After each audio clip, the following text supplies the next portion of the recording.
बाद में रिवीजन हो जाएगा। ओके, मोटर सिस्टम के साथ साथ न्यूरो डिजेनरेटिव डिजीज होने के रिस्क बढ़ सकते हैं। तो यहाँ पे आप देख सकते हैं बहुत सारे यहाँ पे टोबैको और कुछ इससे रिलेटेड प्रोडक्ट हैं जो लंग कैंसर के लिए रिस्पॉन्सिबल होते हैं और ब्रेन पर निगेटिव इम्पैक्ट डालते हैं। You have clear? ठीक है, अब देखिए एल्कोहल का बहुत बड़ा एक मॉडर्न लाइफ स्टाइल में अच्छी अच्छी कंपनीज के एल्कोहल को लोग इनटेक करते हैं, लेकिन उसका निगेटिव इम्पैक्ट क्या? Various adverse affect causes the depression. Depression क्यों होगा? क्योंकि बहुत ज़्यादा आप ड्रिंकिंग करेंगे तो घर का पैसा इन्वेस्ट हो जाता है एल्कोहल में, तो फाइनेंशियल क्राइसिस आएंगी और आपकी लाइफ स्टाइल फैमिली अफेक्टेड होगी, तो उससे डिप्रेशन होगा। दूसरा इम्पैक्ट, बैड क्वालिटी के जो एल्कोहल होते हैं सस्ते, जिसको हम लोग देसी एल्कोहल बोलते हैं, तो उससे लीवर बहुत जल्दी डैमेज होता है, उस पर negative impact. They are carcinogenic and damage the your liver cells. देखिए इंड स्टेज ऑफ लीवर लिखा हुआ है वहां पर इस वाली स्लाइड में, है ना? तो यहां पर क्या है कि आपको एल्कोहल को भी अवॉइड करना है जिससे आपकी फैमिली अफेक्टेड ना हो और साथ साथ इससे रिलेटेड कोई डिजीज ना हो। लीवर खराब होने पर पूरी लाइफ आपकी अफेक्टेड हो जाती है। ओके, क्योंकि लीवर का मेन फंक्शन है, आज ये थोड़ा सा हम लोग डिस्कस कर लें कि detoxification of the toxin and waste material, यानी आपकी बॉडी में जितनी भी अनवांटेड चीज बनती है जो टॉक्सिन है, पॉइजनस है, वो लीवर उसको डिटॉक्सिफाई कर देता है, न्यूट्रलाइज कर देता है। ठीक है, तो एक तरीके से अनवांटेड चीजों की क्लीनिंग करता है लीवर। लीवर खराब होगा तो बहुत सारी नई डिजीज हो जाएगी। You have clear? अब smoking negative impact in health, increase BP, blood pressure वो तो होगा, साथ साथ हार्ट अटैक हो सकता है, increase stroke, but major causes the cancer. क्योंकि जो आपके सिगरेट में केमिकल्स होते हैं 90% chemical are carcinogenic, they causes the cancer in human and human other part of the body. Okay, और lung disease, low sperm count, यहाँ पे नीचे वाली लाइन में आप देखिए कि इसके बारे में भी लोग अवेयर नहीं होता, फिर फैमिली अफेक्टेड होती है, बच्चे नहीं होते, तो स्मोकिंग, ड्रिंकिंग, इन सब चीजों की वजह से आपकी फैमिली लाइफ भी अफेक्टेड हो सकती है। ओके, बर्थ कराते हैं और उससे लाइफ भी अफेक्टेड होती है, उसमें बहुत सारी और अनवांटेड एक्टिविटीज भी होने लगी हैं। ओके, फिर सेडेंट्री लाइफ स्टाइल, क्योंकि आजकल हम लोग देख रहे हैं कहीं भी हैं, हम लैपटॉप यूज कर रहे हैं, मोबाइल, टैबलेट, तो उससे क्या होता है कि एक जगह हम बहुत ज्यादा ओवरबर्डन वर्क करते हैं, तो आपकी मूवमेंट एक्टिविटी बहुत कम हो जाती है और उससे आपके बैक पेन और बहुत सारे ऐसे जॉइंट पेन होने लगते हैं जो नॉर्मल पर्सन को नहीं होते। कैसे? आप देखिए जो लोग बहुत ज़्यादा बैठकर कंप्यूटर पर काम करते हैं, हार्ड वर्किंग करते हैं, तो उनकी लाइफ अफेक्टेड हो जाती है, आगे चलकर उनको पेन होता है बहुत ज़्यादा। You have clear? ओके, ठीक है, ओके। फिर अब नेक्स्ट हम लोग बात करते हैं कॉमन लाइफ स्टाइल डिजीज। जो मेजर लाइफ स्टाइल डिजीज है, आपको मेन बचना है कि आपकी लाइफ स्टाइल से आपको फ्यूचर में डायबिटीज ना हो, ठीक है, कार्डियोवेस्कुलर डिजीज ना हो, आपका लीवर खराब ना हो और ओबेसिटी ना हो। क्योंकि अक्सर अब तो ये 35 से 40 साल के ईयर में देखा जा रहा है लोगों को डायबिटीज होने लगी है। मैंने बहुत लोगों को देखा 40 ईयर एज है, 35 उसमें भी डायबिटीज हो रही है। जो 60 ईयर में डिजीज होती थी आज वो 40 और यंग जनरेशन में होने लगी है। इसीलिए ये टॉपिक रखा गया है ताकि आपको फ्यूचर में ऐसी डिजीज ना हो, और उसके बाद प्रोटेक्शन भी हम बताएंगे।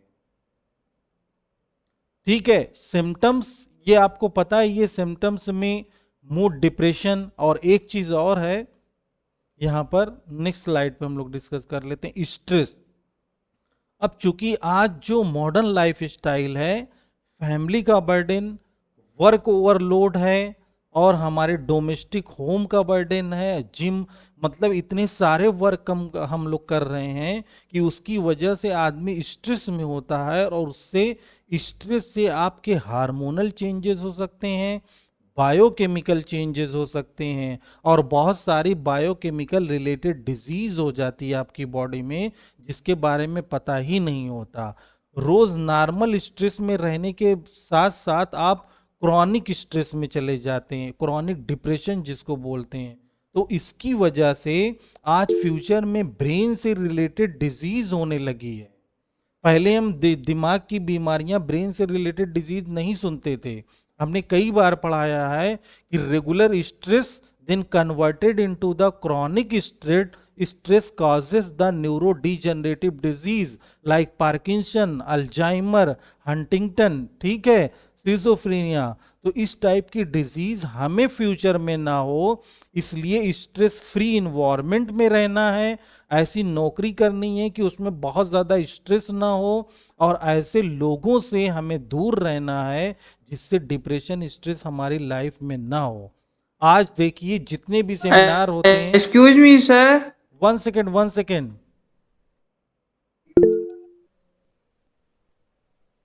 जी, 1 सेकेंड, बस 1 सेकेंड।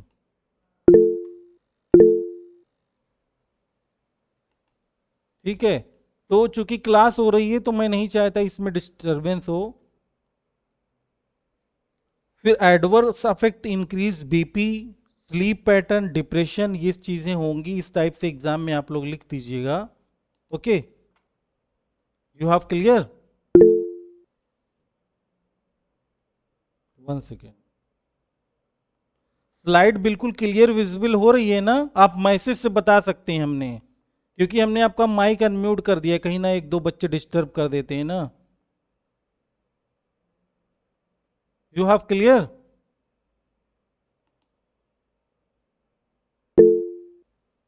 ओके ओके, ठीक है, हाँ, हैंड एक्सप्रेशन भी आप दे सकते हैं।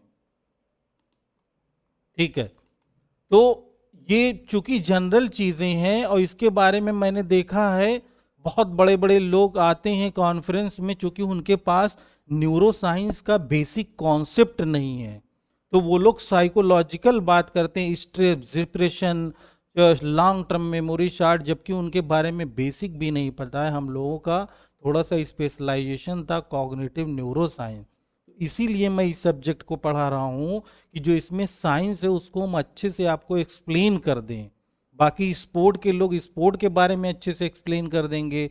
ठीक है, अक्सर लोग कहते हैं अरे सर कैसे आप फिजिकल एजुकेशन, क्योंकि physical education directly correlated with animal physiology, human physiology and hormonal physiology. उससे, क्योंकि कोई भी फिजिकल एक्टिविटी करते हैं, कोई ना कोई आर्गन आपका एक्टिव होगा, फंक्शनल होगा, हार्मोनल चेंजेस होंगे। कोई भी वर्क आप जब कर दें, कोई फिजिकल एक्टिविटी जिम में, तो उससे ब्रेन आपका पूरा कंसंट्रेट रहता है उस टास्क पर कि इतने टाइम करना है, इतने मिनट करना है, हमारा ये पार्ट एक्टिव हो जाएगा। ठीक है, हमने एक लाइन में कहा था दुनिया की जितनी भी फिजिकल एक्टिविटीज हैं, ओके, चाहे वो योग हो, फिजिकल एक्टिविटी हो, और बहुत सारी रिलीजियस एक्टिविटीज है, उसके पीछे एक मकसद है कि आपकी बॉडी में ब्लड सर्कुलेशन बढ़ेगा। ब्लड सर्कुलेशन बढ़ेगा तो हर जगह ऑक्सीजन, न्यूट्रिशन पहुंचेगी, तो सारी सेल एक्टिव रहेगी, आपकी बॉडी फंक्शनल रहेगी। इसीलिए कहा जाता है कि रिटायर होने के बाद ऐसा नहीं है कि काम छोड़ दीजिए, आप फिजिकल एक्टिविटी नहीं करेंगे तो इंटरनल सिस्टम जब काम नहीं करेगा तो इनएक्टिव हो जाएगा। इसलिए देखिए बहुत ज़्यादा पढ़े लिखे हायर एजुकेशन के लोग थोड़ा बहुत वर्क करते रहते हैं, बिल्कुल बैठ नहीं जाना है। तो घर में भी अपनी फैमिली को अवेयर करिए, थोड़ी सी रीडिंग रोज करनी है, कुछ भी पढ़िए रिलीजियस की किताब, ताकि आपका ब्रेन लर्निंग पावर एक्टिव रहे। तो इससे लाइफ में सिटीजन्स को, ओल्ड सिटीजन्स को क्या होगा, सीनियर सिटीजन्स को कोई डिजीज नहीं होगी, उसमें भी न्यूरॉन से रिलेटेड डिजीज, हार्ट से रिलेटेड डिजीज से हम बच सकते हैं। You have clear? Yes please. Okay, देखिए अच्छी क्लास होती है तो हमें भी सही लग रहा है, आप लोगों को सुनते भी अच्छा लग रहा है। नेक्स्ट से क्या होगा, हम यूट्यूब पे कर लेंगे, ठीक है, तो वो और अच्छी क्लासेस होंगी और इसमें कुछ टेक्निक और हम अप्लाई कर देंगे। You have clear? ओके। तो अब यहां पे देखिए, आजकल मॉडर्न लाइफ स्टाइल में एक चीज और है यहां पर, कि हम ड्रिंकिंग बहुत ज्यादा करते हैं, ठीक है, मॉडर्न लाइफ स्टाइल में।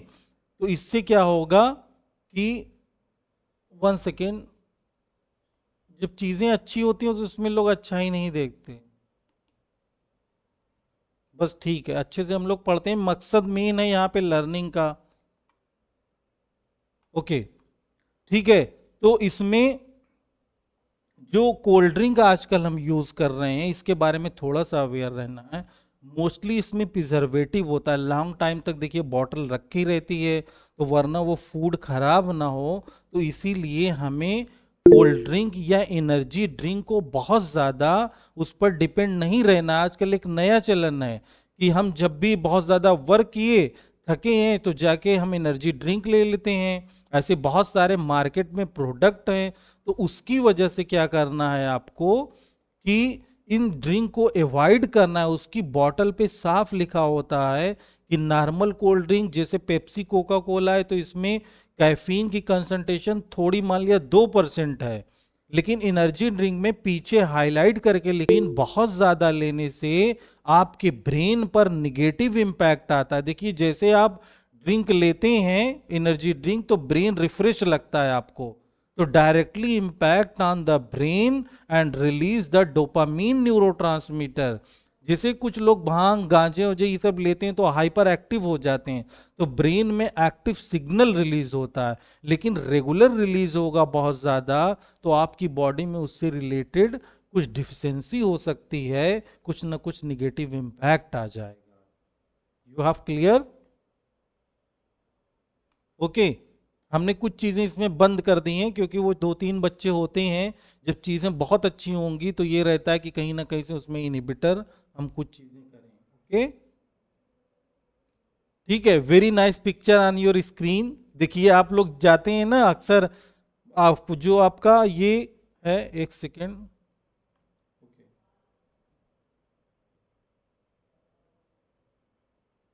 हाँ, फास्ट फूड का जो कॉन्सेप्ट है, बर्गर पिज्जा ये सब चीजें हम ले रहे हैं, तो ठीक है, आप थोड़ा सा डिपेंड करिए, लीजिए, मैं ये नहीं कहता, लेकिन कुछ लोग इसी को हैबिट, हर टाइम जब भी बैठे तो आप इनटेक कर लेंगे, तो इससे क्या होगा कि आपके डाइजेशन पर इंपैक्ट आता है फास्ट फूड और कैंड फूड से। कैंड फूड जान लीजिए, जो डब्बे बंद फूड होते हैं, कहीं ना कहीं से उसमें प्रिजर्वेटिव होगा। अगर अच्छी कंपनी की पैकेजिंग नहीं है तो उससे भी उसका केमिकल नेचर चेंज हो जाता है। देखिए, बहुत सारे ऐसी कोल्ड ड्रिंक है जो लोकल कंपनीज की, तो उसको जब आप यूटिलाइज करेंगे या लेते हैं तो उसका टेस्ट चेंज होता है, ज़्यादा पुराने दिन की, ज़्यादा दिन की होगी तो उसका भी नेचर चेंज हो जाएगा।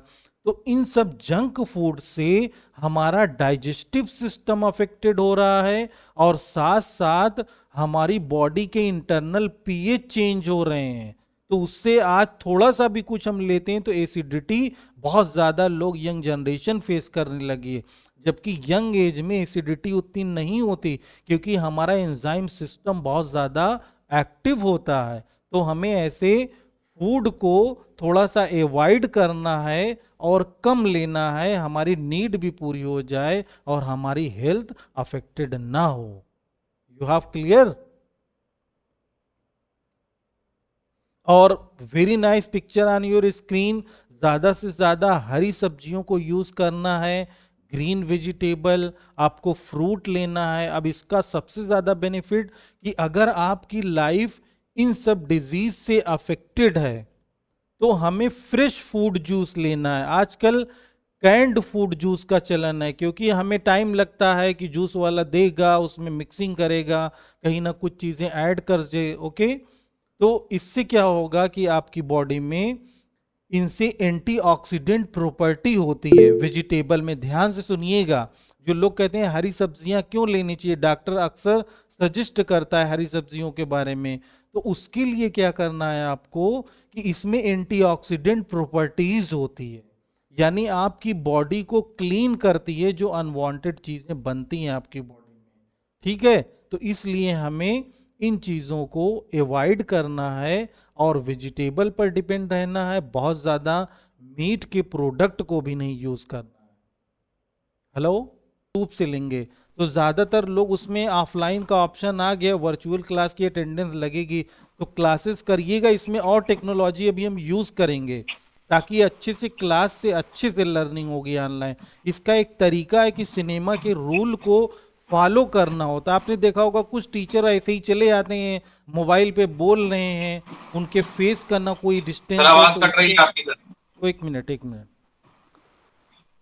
सर एक क्वेश्चन था सर। हाँ, पूछो। सर आप सर कोल्ड ड्रिंक और सर एनर्जी ड्रिंक के बारे में आप बता रहे थे सर। Yes yes. लेकिन सर कोल्ड ड्रिंक में भी जो पेप्सी और सर और ब्रांड्स की सर कोल्ड ड्रिंक आती है और सर जो एनर्जी ड्रिंक आती है हम्म। सर, उसमें सर दोनों में ही तो सर केमिकल जो डलते हैं सर वो बॉडी के लिए हानिकारक होते हैं सर। नहीं तो चाहे सर केमिकल हम जो लोग स्पोर्ट्स डलने में। की बात आप कह रहे हैं, वो केमिकल जी मीन्स सर। क्या? जो लोग कहते हैं कि इसमें बहुत टॉक्सिक केमिकल है वो है, तो केमिकल मीन्स क्या? This is a preservative. किसी भी फूड को बंद डब्बे में आप बिना प्रिजर्वेटिव के एक दिन नहीं रोक सकते हैं।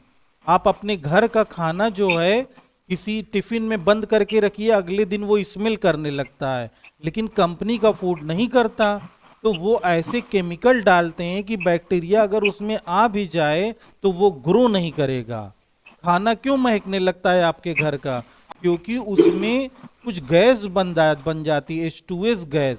उसमें एनाएरोबिक बैक्टीरिया ग्रो कर जाता है आपके फूड में। कोई भी फूड स्मेल कर रहा है यानी उसमें बैक्टीरिया की ग्रोथ हो गई है, और वो बैक्टीरिया ऑक्सीजन की एब्सेंस में ग्रो करते हैं। इसीलिए लोकल कंपनियों के फूड को नहीं लेना चाहिए, उनकी पैकिंग सही तो नहीं सर रहती। यस। हाँ, आपका आंसर तो अभी नहीं सर हुआ। जी जी। अच्छा सर। सर एनर्जी ड्रिंक हो या सर पेप्सी हो सर या कोई भी पैक्ड ड्रिंक हो सर, ये सभी सर हानिकारक है सर बॉडी के लिए। हाँ, मतलब बहुत ओवर नहीं लेना है आपको। मतलब जिसे उसकी एक डोज लिमिट है। जैसे आप एनर्जी ड्रिंक देखेंगे, एक एनर्जी ड्रिंक पिंक कलर का कौन सा, एक नाम बताइए, मुझे याद नहीं आ रहा। Sir Pepsi? Red bull sir. नहीं, रेडबुल है, एक दो और है, ये कोका कोला पेप्सी के। Sir sting sir. हाँ, चार्ज स्टिंग के वाली। बारे में तो आप आज जाके बॉटल देखिएगा, उसमें पीछे जो है वो लिखा हुआ है कि एक दिन में 2 बॉटल से ज्यादा आप नहीं ले सकते, वरना सीधे निगेटिव इम्पैक्ट होगा। और उसमें ये भी लिखा है कि प्रेग्नेंट वोमेन और बच्चों को, और अगर हार्ट से रिलेटेड डिजीज है आपको, तब भी आपको अवॉइड करना, उसमें नीचे इंस्ट्रक्शन दिया हुआ है। तो इस बात का ख्याल करिए, क्योंकि कैफीन आपकी एक्टिविटी को बढ़ाती है आपके मूवमेंट को। ठीक है। Yes sir. और एनी क्वेश्चन, हाँ, ये तो दूसरी चीज यहाँ पे वेजिटेबल के पीछे जो कॉन्सेप्ट है, थोड़ा सा ध्यान से सुन लीजिए कि हरी सब्जियों में एंटीऑक्सीडेंट प्रॉपर्टी होती है, विटामिन सी होता है जो हमारी इम्यूनिटी को बढ़ाता है। इम्यूनिटी को बढ़ाने का मतलब सेल नहीं बढ़ती। दुनिया में किसी चीज के खाने से इम्यूनिटी नहीं बढ़ती, ये बेवकूफ लोग बना रहे हैं। आपकी हेल्थ अच्छी होगी, डाइट अच्छी होगी, तो उसी के साथ साथ इम्यून सेल बढ़ेगी। ऐसी कोई चीज नहीं है कि आप खाएंगे तो टी और B cell, W B cell extra बन जाए, तो वो आपके आर्गन पर ही अटैक करने लगेंगे, ऑटो इम्यूनो डिजीज हो जाएगी आपको। बस ये होता है कि जब तक आपकी बॉडी में कोई इन्फेक्शन नहीं होगा, कोई पैरासाइट नहीं जाए, कोई पॉइजनस चीज, तब तक इम्यूनिटी एक्टिव नहीं होती है। इम्यूनिटी बूस्टर का कॉन्सेप्ट क्या है कि हेल्दी डाइट लेंगे आप, आपकी हेल्थ अच्छी रहेगी, तो जितनी इम्यूनिटी चाहिए वो अपने आप बन जाएगी। कोई चीज खाने से एंटीबॉडी नहीं बन सकती है कभी। वो चूंकि आज तो ये भी आ रहा है कि मंजन करिए इम्यूनिटी बढ़ रही है, हर product is a immunity booster. Covid के टाइम से एक रिवोल्यूशन हो गया है, तो ऐसी चीजों से बचना है। प्रोटीनेशियस प्रोडक्ट से बहुत बचना है। देखिए, सुन लीजिए ये चीज, जिम में जो प्रोटीन के प्रोडक्ट आ रहे हैं, नेचुरल प्रोटीन लोग छोड़कर आज आर्टिफिशियल प्रोटीन पर जा रहे हैं, वो कहते हैं पाउडर के फॉर्म में है, तो उससे भी आपकी बॉडी में डिफिशियंसी हो सकती है। ठीक है, इसीलिए डॉक्टर लोग मना भी करते हैं। आपको प्रोटीन लेना है तो आप प्रोटीन के नेचुरल सोर्स लीजिए, वो एग हो, आपकी पल्सेस हैं, दाल ले लीजिए, और जितने भी इस टाइप के प्रोडक्ट हैं। ओके, बस हमको बट लीड सर कर। जो नेचुरल अवेलेबल हैं चीजें सर, हाँ, उसमें भी तो सर आजकल मिलावट हो रही है सर, नहीं सब्जियों लेकिन में भी, उतनी उसमें नहीं भी। है जितनी आपके ये कैंड फूड होंगे। वो हम मानते हैं बायोपेस्टिसाइड फर्टिलाइजर हम यूज करते हैं खेतों में, मॉडर्न जी एग्रीकल्चर में जी वो सर। भी चीजें इंप्रूव की जा रही हैं, लेकिन नेचुरल से उतना इम्पैक्ट आपकी बॉडी पर नहीं होगा जितना कि आप आर्टिफिशियल प्रिजर्वेटिव चीजें ले रहे हैं। तो इस बात का ध्यान रखना है। अभी तो चूंकि देखिए यंग एज में हमारा इम्यून सिस्टम और थाइमस ग्लैंड बहुत एक्टिव रहती है, कोई भी चीज आप लेंगे तो इम्पैक्ट सिम्टम नहीं दिखेगा, लेकिन वो उसका इम्पैक्ट 30 से 40 साल के बाद एक साथ दिखेगा। ठीक है, तो इसीलिए अभी से हमें अवेयर रहना है, कुछ पहले की चीजों पर भी हमें शिफ्ट करना होगा, और आखिर लोग शिफ्ट करने ही लगे। ठीक है, तो फॉर अपनी हेल्थ के लिए, अब इस टॉपिक के पीछे मेन मकसद क्या है? आपकी हेल्थ अच्छी होगी तो लर्निंग अच्छी होगी। और गुड हैबिट किसे कहते हैं? कि आपकी लैंग्वेज में डिसिप्लिन हो, रिस्पेक्ट हो, आपकी हेल्थ अच्छी हो, जहां जाए आपके कपड़े में डिसिप्लिन हो, ताकि इंटरव्यू में सिलेक्ट हो जाएं। क्योंकि आजकल इन सब चीजों के बारे में लोग नहीं डिस्कस करते।